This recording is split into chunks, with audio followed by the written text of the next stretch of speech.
Pop quiz. What's the fastest way to get unsolicited advice from a complete stranger, your second cousin twice removed, or the guy who bags your groceries? Ding, ding, ding. Tell them you homeschool. You're just over here trying to buy avocados and suddenly you're defending your educational philosophy like you're defending your dissertation. Welcome to the Christy-Faith Show. Today, we're turning those awkward, eye-twitching, inducing moments into pure nonchalance. And I'm going to help you reach the most epic level of unbothered. And I hope I don't disappoint you, but today I'm not here to arm you with the most cutting comeback or teach you how to be mean to people who question your homeschooling decision. That doesn't help your mental state, your relationships, or the homeschooling cause in general. We don't want to just make people mad, nor do we want to come off as prideful. Instead, we want to figure out how we can disarm, calm everybody down so that you can exude confidence. So instead, we're going to decode why the decision to homeschool makes other people so stinking weird. Because the funny thing is, and I'm sure you would agree, telling someone that you homeschool is quite the social experiment. You immediately find out who thinks you're a revolutionary genius and who thinks you're personally crafting a tinfoil hat for your child in the basement. You've shown up to a social event and suddenly Aunt Patty's got questions, the neighbors peering over the fence, and everyone you know, plus 3 people you don't know, all of a sudden become educational experts hungry for details. It's like you announced, plot twist, and the world started flipping through the script looking for their lines. Here's what most people don't realize. Those rapid fire questions and those sideways glances, they're rarely about you. Most of the time, it's just folks reacting to a new recipe when they've been eating the same casserole their whole lives. You're the unexpected spice, and they're not sure if it's paprika or ghost pepper. So today, we're doing a crash course on the psychology behind homeschool skepticism. I'm going to show you 4 psychological tendencies that, when seen for what they really are, will help you realize other people's opinions aren't really about you, which is pretty freeing. And then, I'm going to give you responses so graceful they'll leave the critics speechless. The kind where you don't fall into people-pleasing or compromising your convictions, but you're kind, soft-hearted, and actually make people genuinely curious about homeschooling. Maybe even agree with your concerns and your why. By the time we're done today, you'll walk into the next barbecue or holiday gathering so up-leveled that not even your mother-in-law's helpful suggestions can penetrate your calm confidence. Trust me, this show will be the eye-opener mini masterclass you needed. Let's go.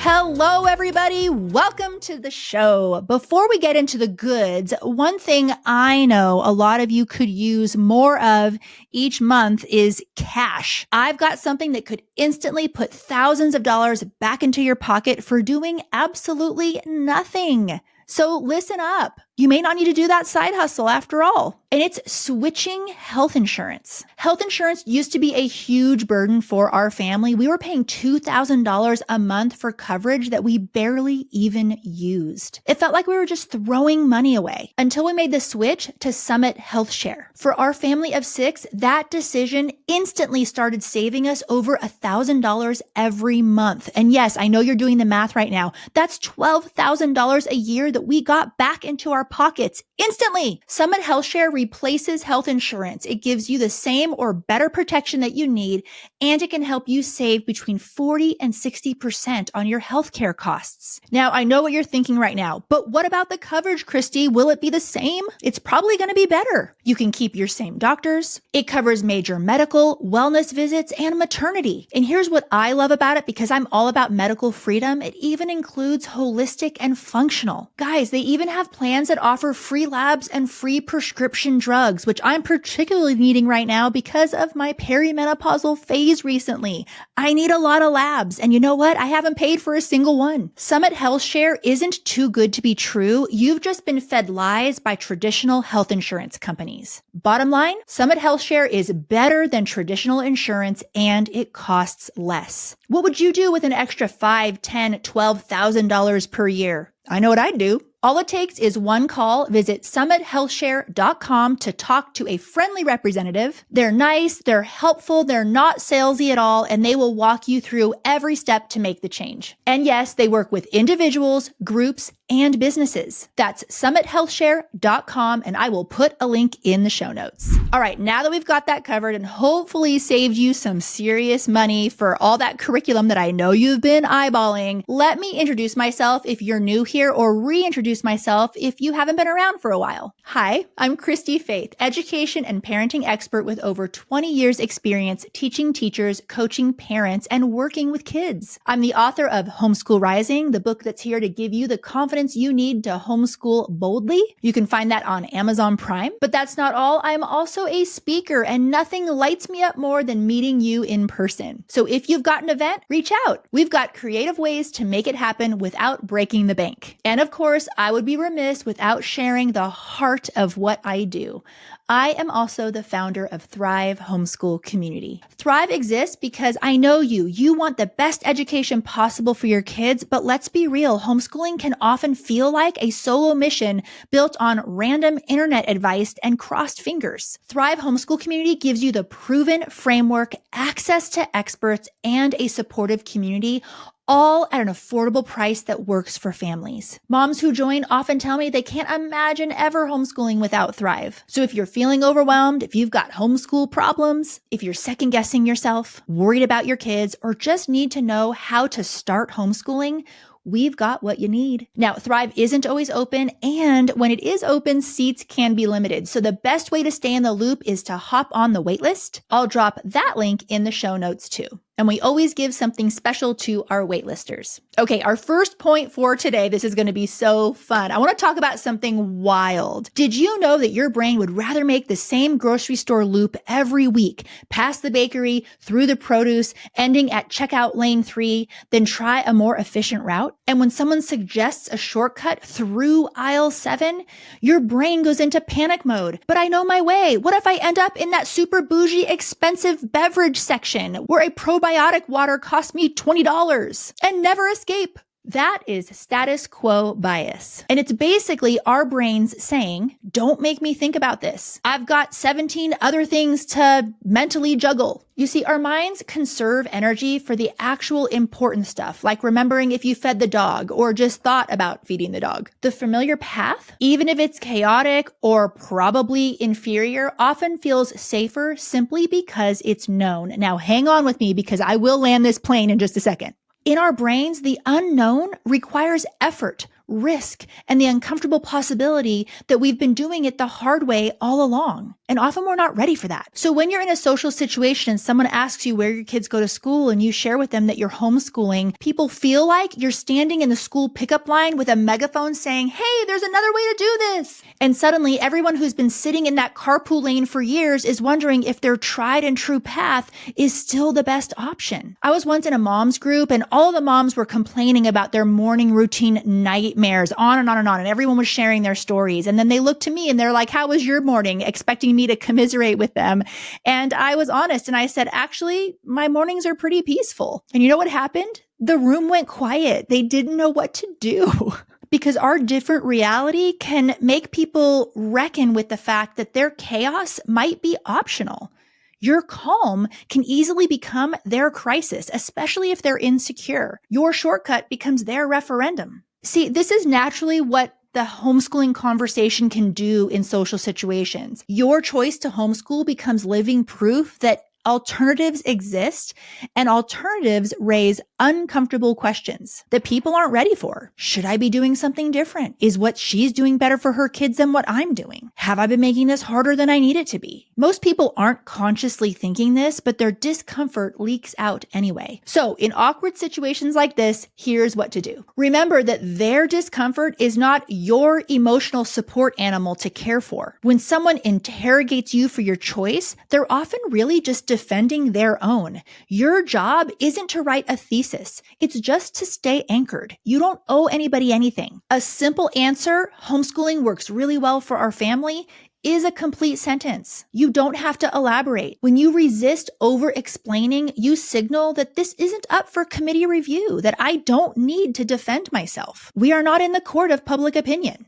And most people, honestly, they will respect that boundary. The ones who don't, well, yeah, they're just wrestling with their own emotional immaturity or anxiety, and no amount of explaining will fix what's happening in their head. So you can just let it go. It's not yours to take. I'm so curious. Drop a comment and tell me, what's your go-to one-liner response when someone questions your homeschooling choice? I'd love to hear what's working for you. And I know mamas in the comments will love hearing all the genius answers that you guys have. Okay, so that was status quo bias. This explains why people get uncomfortable when you choose a different path. But here's where it gets even more interesting. Sometimes people aren't just uncomfortable with your choice. Sometimes they're actually handing you their problems and expecting you to carry them. And trust me, once you see this next one in action, you can never unsee it. And we'll talk about it right after this. You know how feeding a homeschool family can feel like running a 24-hour diner with a revolving menu? Yeah, me too. But here's my secret weapon for keeping everyone fed without losing my mind or blowing the budget. Azure Standard. Azure is a homeschool family-owned company dedicated to providing affordable organic, natural, and non-GMO groceries, health, household, and garden products. In fact, they have over 12,000 options to meet your needs as a health-minded household, all vetted ahead of time to be free of harmful preservatives, food colorings, chemicals, and pesticides. Tired of spending too much on health food? Give Azure a try. Your body and your bank account will thank you later. Use code Christy-Faith15 and get 15% off your first order at azurestandard.com. That's Christy-Faith15 at AZUREstandard.com. Welcome back. All right, let's talk about this whole handing you their problems thing, because once you recognize it, it's going to change every awkward conversation that you are in. We're going to talk about shame projection, or the art of other people handing you their problems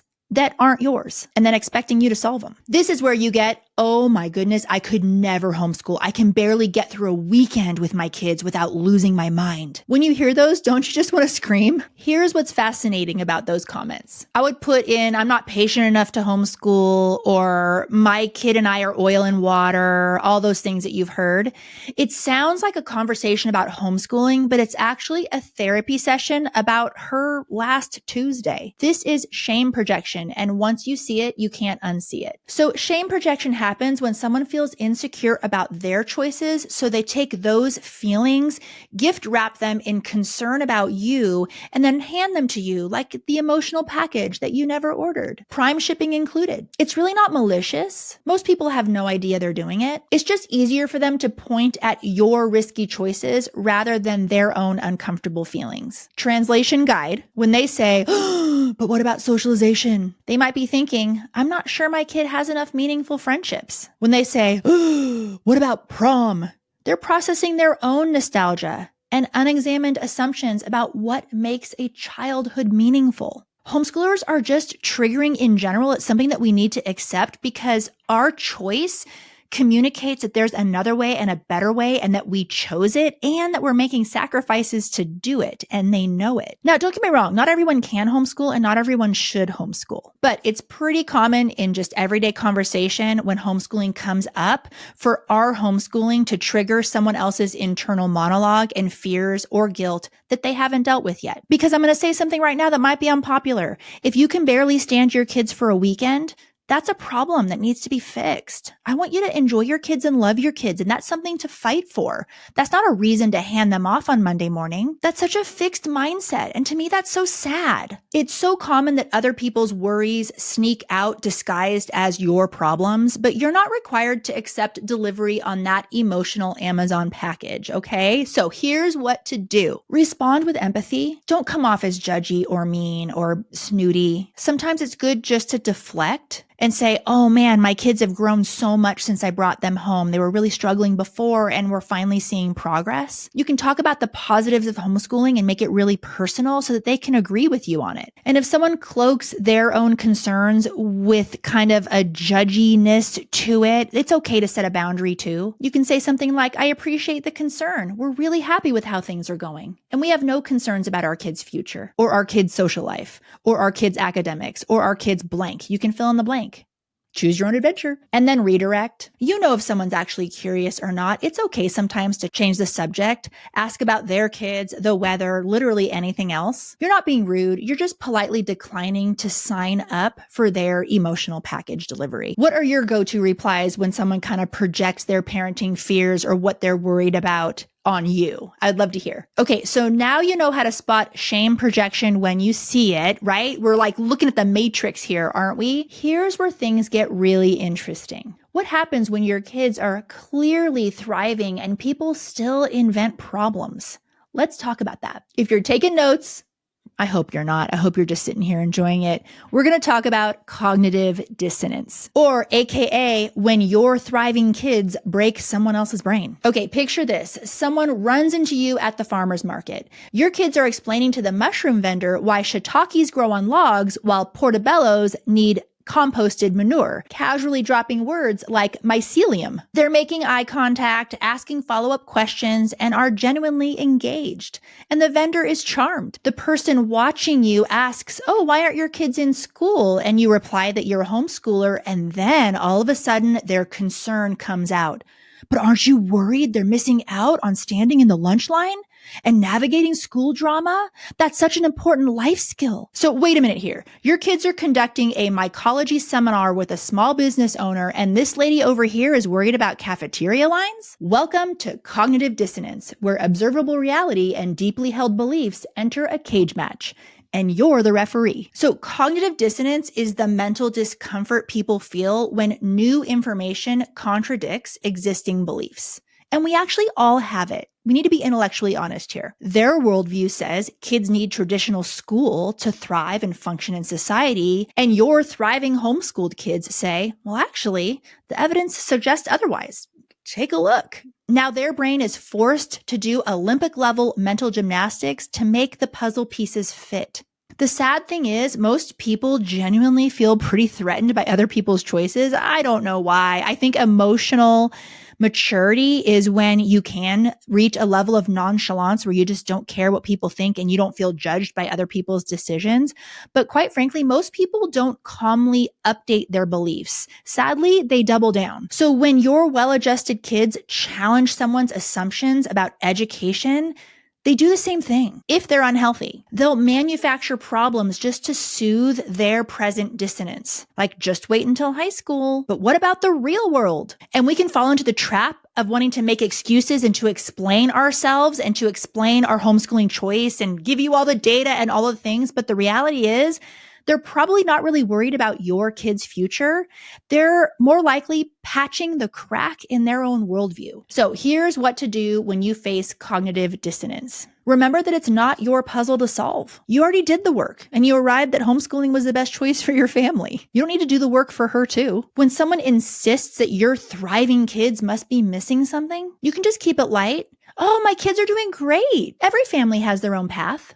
We love ours. My go-to is, oh man, we just love the homeschooling lifestyle. And if they escalate into doomsday prophecies regarding your children, you can just say, we'll cross that bridge when we get there. I don't recommend this, but one time Scott said, well, I guess we'll just roll the dice. I don't know. That's probably bad advice. But the point is to reach this level of unbothered, which is where I want you to be. It's important that you refuse to absorb other people's anxiety. You are not a sponge. Their mental gymnastics routine is their workout. It's not yours. So cognitive dissonance explains why people invent future problems for your kids even when they're doing pretty darn great right now. But there's one more bias that honestly is my favorite, and it is really sneaky. It's the one where someone will hold on to that one weird story about that one homeschooled kid that they once knew on the block, and they'll hold on to that for literally decades while completely ignoring every success story right in front of them. If you've ever wondered why your thriving kids still don't seem to count as evidence, you're about to find out why. And this one's a doozy. We'll be right back. As a homeschool mom who values a family together approach and leans towards the classical and Charlotte Mason styles, I often struggle to bring my educational vision to life with my kids' diverse ages and learning needs. With all our interests and super packed schedule, bridging that gap between the dreamy homeschool I want and reality, I gotta be honest, it's a challenge. Now, yes, I know perfection isn't the goal, but if you're listening and you could use a little easing of your mental load in your day-to-day, I found a resource that has become the quiet hero of our routine, and it could be a really great option for you too. BJU Press Homeschool Curriculum. Now, many think that BJU Press Homeschool is solely an all-in-one option, and though it does excel in that role, did you know you can also opt for specific courses and tailor them to fit your family's needs, just as I have? BJU Press Homeschool provides the perfect balance of structure and flexibility and easily complements my family's mixed age, family together on the couch learning style. They are second to none in integrating a biblical worldview, stimulating critical thinking, and offering tons of hands-on activities in the lessons. To find out how BJU Press Homeschool can come alongside you in your homeschooling goals too, visit bjupresshomeschool.com or click the link in the show notes. Before we continue, I want to share with you a program that's been a game changer for our homeschool. At our center, we instructed and helped kids through pretty much every math program on the market and know firsthand just how important a solid math foundation is for our kids' futures. As a career educator with high standards, finding the right program that checked all the boxes felt like too tall of an order until one day I tried CTC Math. CTC Math is an online math curriculum for K-12 students with motivating, interactive lessons that allow kids to learn at their own pace. It does all the teaching and grading so you don't have to, and their adaptive lessons adjust so your child is progressing confidently. With CTC Math, your child is getting a top-notch education and you just made your homeschool life easier. Visit ctcmath.com to start your free trial today or click the link in the show notes. Before we get into our last point of the day, I want to have some real talk real quick, and it's about this show. For those of you who have listened to my show, you know what to do right now. And for those of you who haven't heard this part, please stop and listen up. This isn't going to be professional Christy talking. It's just you and me, two homeschool moms. It is so important to me that I keep this show free, and I do not gatekeep. I give you all of me. Like today with the psychological breakdowns, some sample scripts, and confidence building tools, all without you spending a single dime. And I love that.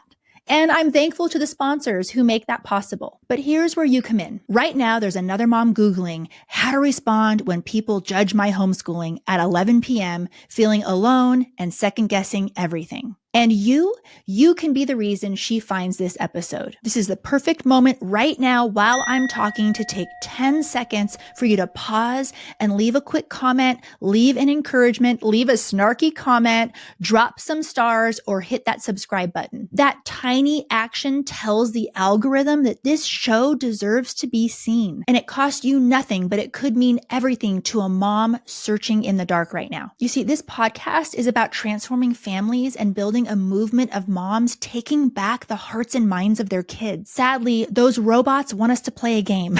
So I'm asking you to play it and be a part of that mission just by being here and engaging with the show. So if you believe in what we're doing here, would you please just take 10 seconds right now and engage? It's free, it's fast, and it really is powerful. From my heart, I'm thankful. Okay, so we've saved the best for last, the last point of the day. This is my favorite because it explains so much about why some people will just not update their beliefs no matter what you show them. They're just sticks in the mud. And it is confirmation bias, or as I like to call it, the one weird homeschool kid they'll never forget. No matter how many extracurriculars, how many sports, how many youth group visits, science fairs your kid dominates, or how they naturally chat with adults and kids, people of all different ages, someone always has a story about that one homeschool kid who wore medieval tunics until age 19 and genuinely believed Canada was a myth perpetuated by map makers. Confirmation bias enters the chat, where the mental filing cabinet where every oddball homeschool antidote lives rent-free in a penthouse suite while contradicting evidence gets filed under doesn't count. Here's how it works. Our brain loves to notice, remember, and weigh information that confirms what we already want to believe, while conveniently ignoring everything that doesn't. If someone believes homeschoolers are socially awkward, they'll remember the one kid who struggled and forget the 12 who organized the neighborhood kickball league like Fortune 500 project managers. If they think traditional school is the only path that's right, they'll file away every homeschool concern while overlooking every public school failure story. And take a look at Nation's report card. There's a lot of them. I am sure this frustrates all of you listening today. So what we need to let go of is thinking that we can logic someone out of their confirmation bias, especially when they're really attached to it. You can show them your thriving kids and their brain will make it not count. Well, your kids are just different. Or, well, you're homeschooling the right way and so many people do it wrong. Have you heard that one before? That one gets to me. Any evidence that challenges their belief just gets dismissed. So here's what to do when you are faced with this. You have permission right now to stop trying to be the perfect homeschool ambassador and to analyze what you say and how you say it, and then to ruminate afterwards on what you wish you would have said instead. Or get a little bit worked up and then feel bad about how you responded and wish that you were kinder. Let's not even go there. You don't need to prove anything. When someone shares their cautionary tale, you can smile and say, oh, interesting. That hasn't been our experience. Full stop. Just let it sit there, like an awkward casserole at a potluck. You don't need to counter with your own evidence parade. It rarely changes the mind and it exhausts you. The people who are genuinely curious will ask real questions. The ones stuck in confirmation bias will believe what they want to anyway. So save your energy. Live your life visibly and confidently. Let your kids be who they are. That's all the proof you need. The rest, that's their filing system to organize, not yours. Now, I want to ask you a question right now because I am so curious. I have heard of one person where this happened to. Have you ever had someone completely change their mind about homeschooling after seeing your kids and your family? I would love to hear your story. Please share that in the comments. Okay, now let's get into the quote of the week. Here's what I want you to walk away with today. You don't have to get defensive. You don't have to over-explain. You don't have to be put in a position where you're going to say something that you'll regret later just because someone made you feel like you owe them a thesis defense for your educational choices. What you learned today, those 4 biases, they're not just psychology trivia. They're your permission slip to stay calm, set boundaries, and feel confident in your choice without ever apologizing for it. A simple response, we've weighed the pros and cons, and it's working really well for our family, is all you need. That's it. No guilt, no scrambling, no defensiveness. And here's my quote of the week, and I love this one. The wrong people will prove you can do it all by yourself. The right people will show you that you don't have to. Listen, if you're surrounded by critics, questioners, and people who make you feel like you're constantly on trial for homeschooling, it's exhausting, isn't it? And isolating. But here's the thing. You don't have to do this alone. You deserve to be in a community where people get it, where you're not defending your choices, but celebrating them, and where someone actually has your back. If this quote resonated with you at all, I'd love to send you completely for free a beautifully designed note card featuring it. Perfect for your mirror, your car dashboard, or on your coffee maker or anywhere that you want to see it on a regular basis. It's my little gift to remind you that you're not homeschooling solo, and as a thank you for engaging with this show, whether it's by liking it, leaving a review, giving it all the stars if you feel like those stars are deserved, or commenting, or all of the above. You'll find a link to this beautiful ready-to-print note card in the show notes. Just print it, cut it out, and let it encourage you, friend. And if you want me to see it, tag me on social media. We see everything and read every comment and DM. And we want you to know that you are part of a community here in Christy-Faith land. And speaking of community, if you're tired of feeling alone in your homeschooling journey, or you need some coaching and some experts to give you some solid advising, come check out Thrive. In Thrive Homeschool Community, it's a space where homeschool moms get it, support each other, and celebrate the wins without judgment. And did you know that you get instant access to experts in there? You don't have to book consultation calls for hundreds of dollars. It's an affordable way to give your kids the best education possible and the one they deserve. And it's what I wish I had when I started homeschooling. And it wasn't there, so I built it. You don't have to feel alone and isolated one more day. If you like this episode and need more on this topic, I got you covered. I've put 2 shows in the show notes that go even deeper on some of the topics that we discussed today. So go ahead and check those out. Thank you for being here. Thank you for having the courage to choose what's best for your family. And thank you for being a part of our incredible mission here on the Christy-Faith Show. I will see you next week.